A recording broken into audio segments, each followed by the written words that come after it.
Bienvenidos a Mechanic Duck. Suscríbete. Hola compañeros, buen día. En esta ocasión resolveremos el problema 651 del libro Dinámica del autor Merriam, relacionado al tema de segunda ley de Newton en cuerpos rígidos. El enunciado dice lo siguiente. Un dispositivo para pruebas de impacto consiste en un péndulo de 34 kilogramos con centro de masa en G y con un radio de giro alrededor de O de 620 milímetros. La distancia B del péndulo se selecciona de manera que la fuerza sobre el pasador en O tenga el menor valor posible durante el impacto con el espécimen. Determine B y calcule la magnitud de la fuerza total R sobre el cojinete O un instante después de la liberación del reposo cuando θ es igual a 60 grados. Antes de resolver el ejercicio, recuerda que este video forma parte de mi lista de reproducción de dinámica del cuerpo rígido, donde encontrarás más contenido relacionado a diferentes temas. En la descripción te dejo el link.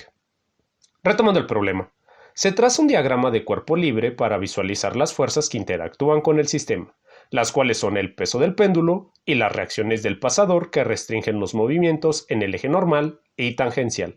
También se traza el diagrama cinético para visualizar las aceleraciones del sistema. Empleando los diagramas, se aplica la sumatoria de momentos pivoteando en O. La convención positiva del signo es propuesta con el mismo sentido que la aceleración angular. La única fuerza que produce un giro es el peso W, por una distancia que en el diagrama se aprecia es igual a la proyección de los 600 milímetros sobre la horizontal. Y al ser el cateto opuesto respecto al ángulo θ, se utiliza la función trigonométrica seno. Se sabe que el momento másico de inercia respecto al punto O es igual al producto de la masa por el radio de giro elevado al cuadrado. Se aplica este concepto a la expresión previa. Notar que el peso se sustituyó por el producto de la masa por la gravedad. Se despeja a la aceleración angular. Antes de continuar, les quiero hacer una pregunta. ¿Qué es lo que hubiera pasado si el radio de giro que proporciona el problema fuera respecto a su centro de masa ubicado en el punto G? Déjenme sus respuestas en los comentarios. Regresando al problema, se obtuvo una ecuación para la aceleración angular en función de valores que el enunciado proporciona como datos de entrada. Se verifica la congruencia de unidades, se sustituyen y se opera. Nuevamente se emplean los diagramas trazados. Se aplica la segunda ley de Newton en el eje de la normal. La convención positiva del signo es propuesta con el mismo sentido que la aceleración. De la teoría se sabe que la aceleración normal se relaciona con el radio de giro y la velocidad angular. Como parte del reposo, omega es cero. Por lo tanto, la aceleración normal es igual a cero. En el eje de la normal actúan dos fuerzas, la reacción del pasador y la proyección del peso sobre el eje. Al ser el cateto adyacente respecto de θ, se emplea la función trigonométrica coseno. Se despeja la reacción. Notar que el peso se sustituyó por el producto de la masa por la gravedad. Se verifican las unidades de los datos conocidos, se sustituyen y se opera. El signo menos indica que la reacción se propuso con el sentido contrario. Ahora se aplica la segunda ley de Newton al eje tangencial. La convención positiva del signo es propuesta con el mismo sentido que la aceleración. De la teoría se sabe que la aceleración tangencial es el producto de la aceleración angular por el radio. Este término se mide desde el punto en el que actúa el vector hasta el punto respecto al cual está girando el componente. Sobre el eje tangencial actúan dos fuerzas, la reacción del pasador y la componente rectangular del peso, que al ser el cateto opuesto respecto al ángulo, emplea la función trigonométrica seno. Se despeja la reacción. Se verifican las unidades de los datos conocidos, se sustituyen y se opera. El signo menos indica que la reacción tangencial se propuso con sentido contrario.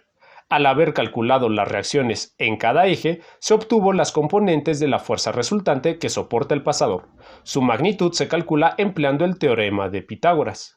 Se sustituyen el valor de ambas reacciones y se opera.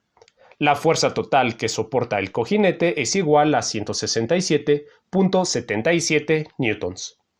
Para calcular la dimensión B, se traza un diagrama de cuerpo libre del péndulo cuando impacta con el espécimen. Esto se hace para visualizar las fuerzas que interactúan con el sistema, las cuales son el peso, las reacciones en el pasador y la fuerza generada por el contacto del péndulo con el espécimen. También se traza el diagrama cinético para visualizar las aceleraciones del sistema. Empleando los diagramas, se aplica la segunda ley de Newton sobre el eje tangencial. La convención positiva del signo es propuesta con el mismo sentido que la aceleración. Nuevamente se emplea el concepto de la aceleración tangencial. La única fuerza que actúa sobre el eje es la que se produce por el contacto entre los elementos. La reacción en el pasador no se toma en cuenta debido a que el enunciado especifica que la distancia b debe de ser tal que las fuerzas en el pasador sean mínimas. Se despeja la fuerza, se verifican las unidades de los datos conocidos, se sustituyen y se opera. El signo indica el sentido en el que actúa la fuerza F. Empleando los diagramas, se aplica la sumatoria de momentos pivoteando en O.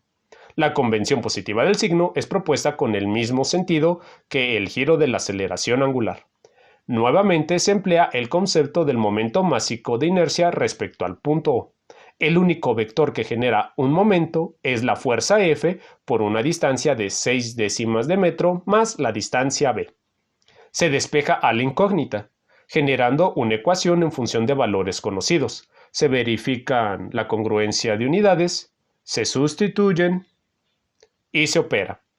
La dimensión B es igual a 40.677 milímetros, dando solución al problema. Y bueno, compañeros, eso sería todo. Ya saben, si tienen dudas, comentarios, pueden dejarlos en la caja. Hasta luego.